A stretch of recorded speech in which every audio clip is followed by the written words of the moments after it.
a despeito do seu tamanho territorial, suas limitações financeiras e outros grandes desafios, a coragem e o espírito aventureiro do povo português e a visão dos seus líderes impulsionaram Portugal a apresentar ao mundo um novo mundo através das grandes descobertas.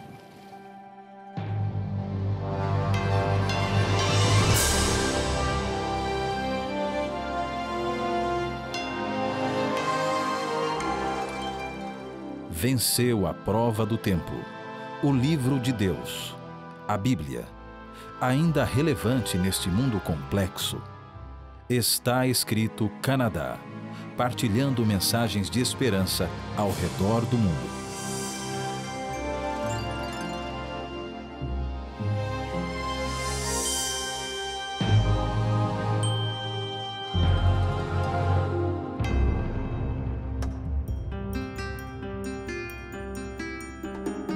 Este é o Monumento aos Descobrimentos, o padrão dos descobrimentos.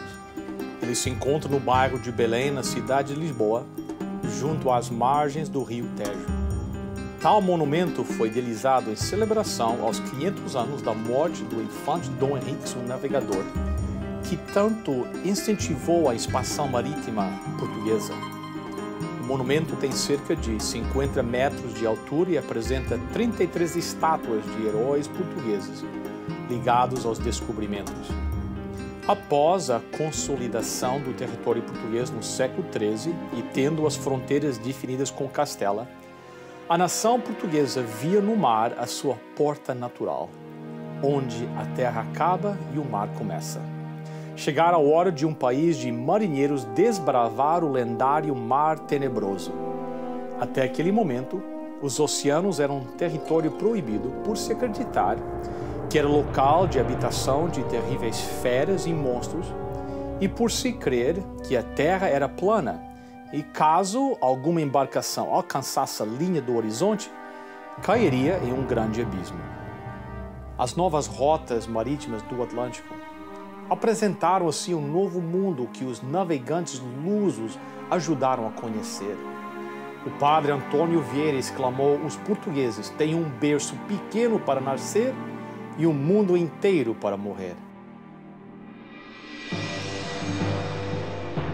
Em nossos dias, diante das atuais previsões fatalísticas, devido aos constantes desastres naturais, tragédias sociais e morais, doenças e pestes incontroláveis, aquecimento global e outras grandes fatalidades, há necessidade do renascimento do espírito desbravador.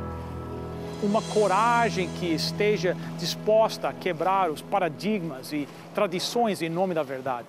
Esse espírito aventureiro deve levar o ser humano a desbravar a Bíblia, onde tais acontecimentos assustadores que levam alguns a pensar na destruição do ser humano são apresentados como sinais e evidências de algo maior. O estabelecimento do reino de Deus, a segunda vinda de Cristo. Venha comigo desbravar os acontecimentos atuais e a volta de Cristo. Vejam aqui no verso 12, verso 20 de Apocalipse 22. Diz aquele que testifica estas coisas, o quê? Certamente que cedo venho. Amém. Ora, vem, Senhor Jesus. Várias vezes no livro do Apocalipse nós vemos a mesma mensagem. Jesus está vindo quando? Cedo, logo. Ele vem logo. Eu gosto deste versículo aqui.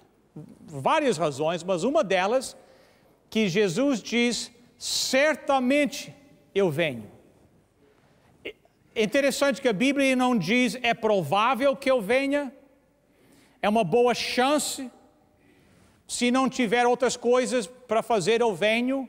Não, ele diz, certamente, você pode confiar na palavra de Jesus Cristo. Ele diz, eu venho, pode ter certeza.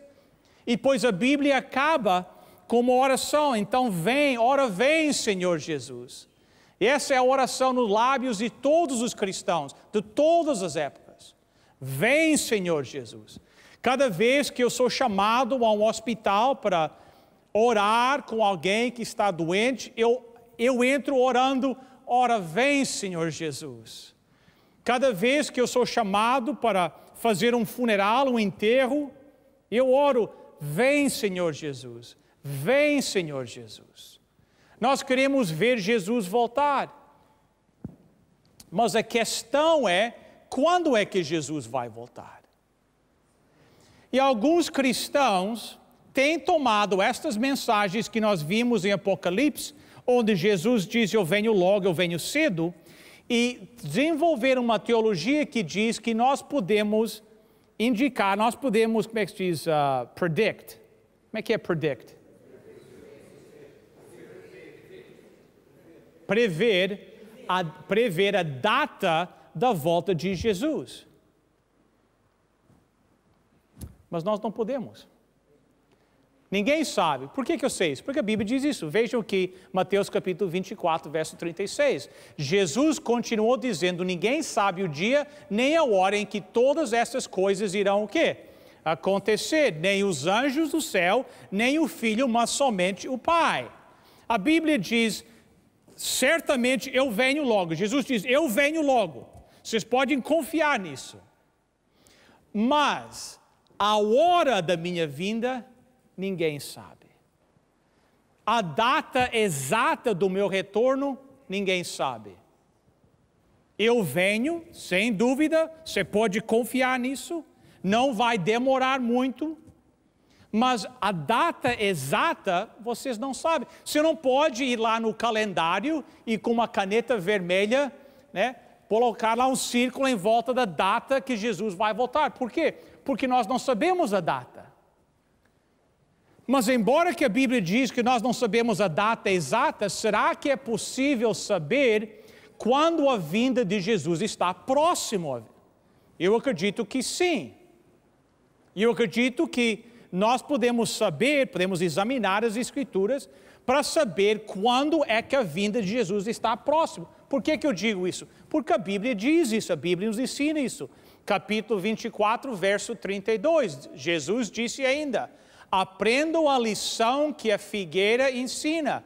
Quando os seus ramos ficam verdes e as folhas começam a brotar, irão saber que o verão está o quê? A chegar. Continua, verso 33. Assim também, quando virem todas estas coisas aqui acontecer, sabei que o tempo está o quê? Próximo. A Bíblia é bem clara, não é? Jesus diz, o dia da minha vinda vocês não vão saber, a hora exata, o dia exato, mas estudem a Bíblia, porque existem coisas que vão acontecer, que vão indicar que a minha vinda está próxima.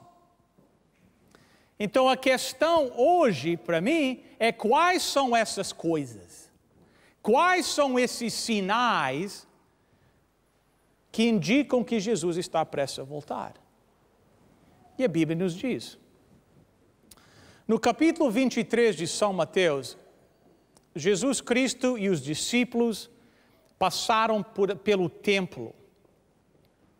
E o templo era um prédio lindo, importante na comunidade judaica, um lugar de adoração. E havia um certo orgulho nacional pelaquele prédio, pelaquele templo. Era algo lindo, impressionante. E os judeus, é óbvio que tinham um certo orgulho daquele prédio. E Jesus um dia comentou algo interessante a respeito do templo. Ele disse para os discípulos, ele disse, aquele templo vai ser destruído. Vai cair. Na realidade, nenhuma pedra vai permanecer em cima da outra. O que Jesus estava falando? Bem, era uma profecia. Jesus estava olhando para o futuro uns 40 anos adiante, no ano 70, quando um general romano, pelo nome de Tito, ele e o seu exército entraram em Jerusalém, conquistaram a cidade, e nessa derrota da cidade, eles destruíram o templo. Nós não sabemos exatamente, mas parece que a história indica que um dos soldados... A história parece que indica que Tito tinha falado para os soldados para não destruírem o templo. Mas um dos seus soldados jogou uma tocha acesa dentro do templo. O templo era de madeira e o templo incendiou. E o calor se tornou tão intenso dentro do templo, com o fogo lá dentro, que o ouro que estava dentro do templo começou a derreter e escorrer pelas paredes, e quando o fogo apagou, o templo estava destruído, os soldados romanos perceberam que todo o ouro que estava lá, que era o valor que eles queriam o ouro, né? Tinha derretido e agora estava entre as juntas das pedras. Então o que é que eles começaram a fazer?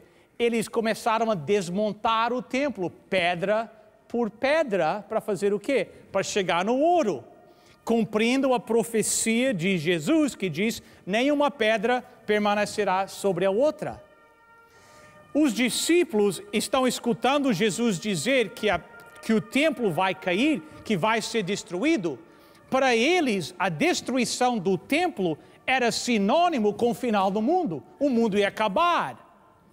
Então, no verso 24, os discípulos de Jesus chegam a ele e, começando no verso 13, eles fazem uma pergunta. Jesus estava sentado no Monte das Oliveiras, então os discípulos aproximaram-se e perguntaram-lhe em particular, dize-nos quando é que essas coisas irão acontecer, o quê? Sinal haverá para mostrar que chegou o tempo de regressares e do que? Final de todas as coisas. A Bíblia diz que os discípulos, ao ouvir da destruição do templo, dizem para Jesus, Jesus, diz para nós quando é que isso vai acontecer? Quando é que você vai voltar? Quando será o teu regresso? E quais são os sinais que indicam que o mundo vai acabar? E agora Jesus começa a dar uma lição para os seus discípulos. Uma lição muito interessante, porque assim, no contexto imediato, se refere à destruição do templo, mas no contexto mais futuro, são os sinais do fim do mundo. E Jesus começa a dizer, eis os sinais, as coisas que vão ocorrer antes que eu volte. E ao vocês estudarem e verem essas coisas, podem saber que a minha vinda está próxima. Começando no verso 4 de Mateus 24, Jesus respondeu, tenham cuidado que ninguém vos o quê? Engane. Lá vem aquela palavra engane. Na primeira noite ou na segunda noite nós estivemos juntos, né? Nós estudamos que houve guerra no céu e Lúcifer, que se tornou em Satanás, foi expulso do céu para onde? Aqui para a terra e saiu para fazer o quê? Para enganar o povo. E aqui em verso 4 de Mateus, Jesus diz, cuidado que ninguém te engane. Continuando. Porque muitos aparecerão falsamente usando o meu nome, dizendo eu sou o Messias, e o que? Enganarão a muitos. Jesus disse, eu vou voltar. Os discípulos disseram, mas quando Jesus? Jesus disse, fica de olhos abertos. Quando vocês virem pessoas vindo em meu nome, dizendo que falam por mim, cuidado. Cuidado que ninguém te engane. Esse será um sinal. Ele continua.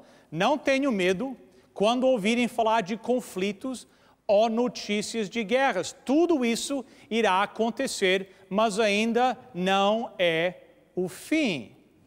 Nações e povos levantar-se-ão e pelejarão entre si. Jesus aqui está dando outro sinal. Nós vamos cobrir todos esses. Ele está dizendo, vai haver algo errado, algo confuso no mundo religioso, haverá no mundo político conflitos, esses são todos sinais. Em vários lugares, ele continua, haverá falta de alimento e a terra tremerá.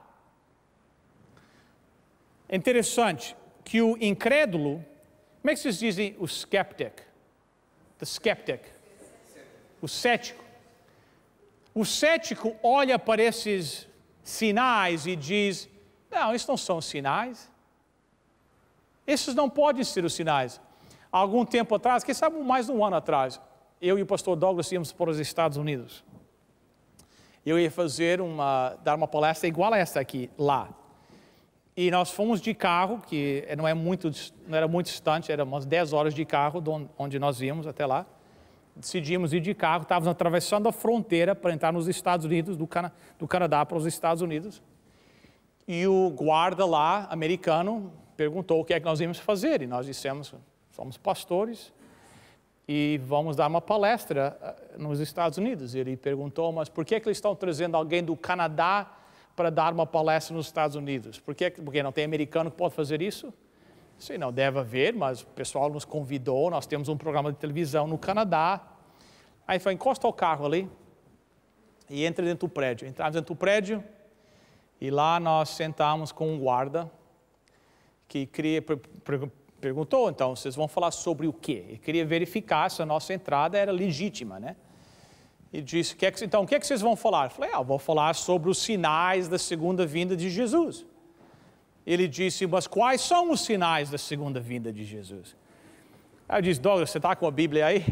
Aí abrimos a Bíblia, Mateus capítulo 24, e lemos os versículos que eu acabei de ler com vocês aqui. Haverão problemas no mundo religioso, confusão, pessoas enganando os outros, haverá guerras e rumores de guerras, conflitos entre países, haverá falta de alimentos, haverá terremotos. E ele olhou assim para mim e disse assim, não, esses não são os sinais. Você quer dizer que terremotos e fome e guerras, isso são sinais da segunda vinda de Jesus?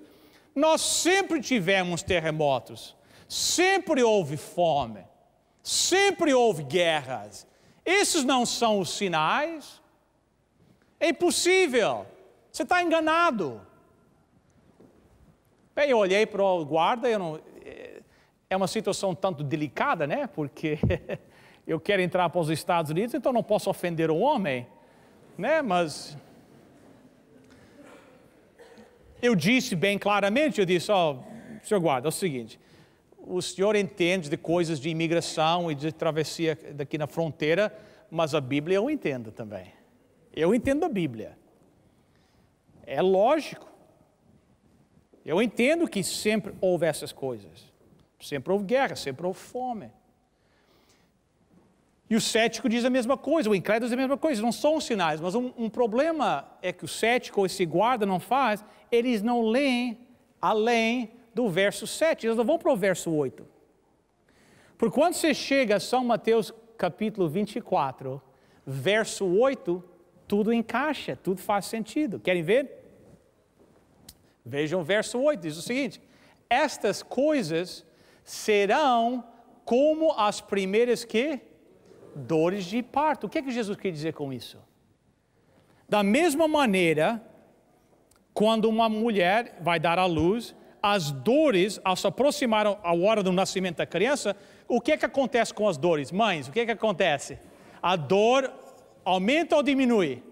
Aumenta. A dor vai aumentando. Deixa eu só contar rapidamente. Eu estava num hotel em Toronto, 16 anos atrás, estava dando uma palestra. Eu vi um rapaz entrar na porta do fundo, ele vinha com um bilhetinho cor-de-rosa, nunca me esqueço.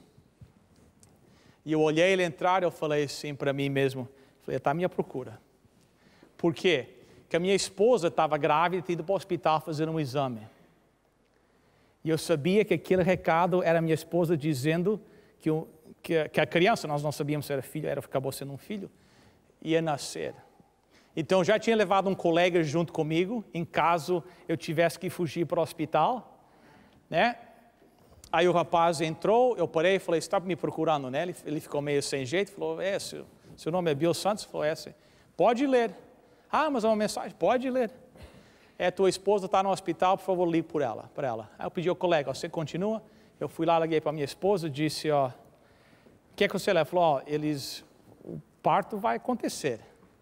Eu falei, eu estou no meio da palestra. Ela disse, não, fica à vontade, fica aí, que não tem pressa. Aí eu pensei assim, se eu quero que o meu casamento continue além daquele dia, é melhor eu ir para o hospital logo, né? Se eu quiser permanecer casado, aí fui para o hospital naquela hora. O meu filho, na realidade, apenas nasceu no próximo dia e nasceu com 5 quilos e 200 gramas.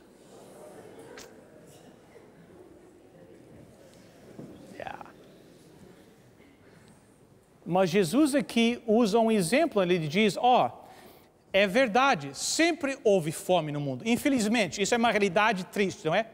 É uma realidade muito triste, que sempre houve fome na terra. Não devia ser assim, mas sempre houve. Sempre houve guerras, né? Sempre houve confusão no mundo religioso. Sempre houve terremotos. Mas Jesus diz, ao nós nos aproximarmos da segunda vinda, o que vai acontecer? Essas coisas vão aumentar em intensidade. Vai haver mais fome, mais terremotos, mais guerra, mais confusão.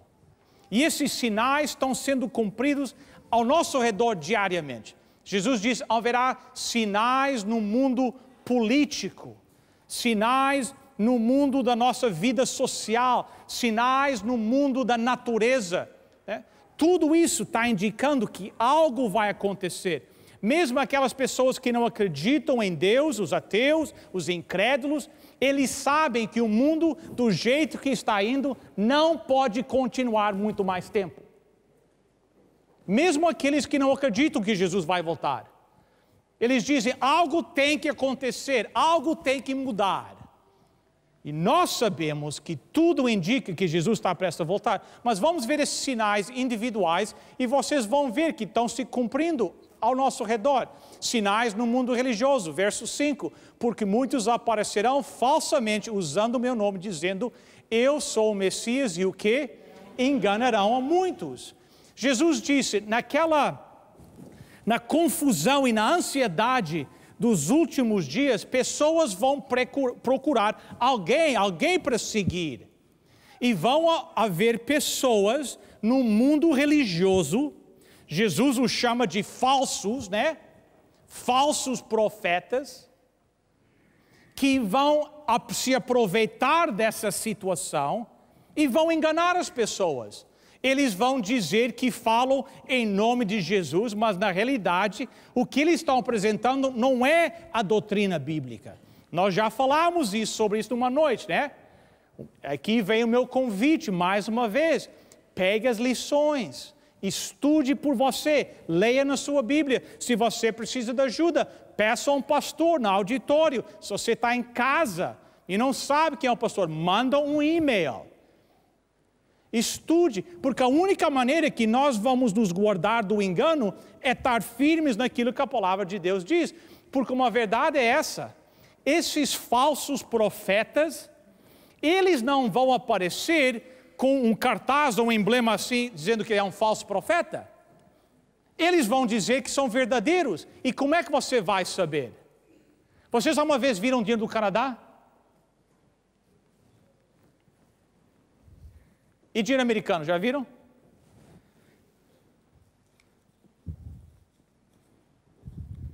Tem aqui $20. É verdadeiro ou é falso? Como é que você vai saber? A única maneira que você vai saber se esses $20 americanos são verdadeiros ou são falsos é se só conhece o verdadeiro, né? Se você conhece o $20 verdadeiro, aí você pode olhar e dizer, não, esse é verdadeiro ou é falso.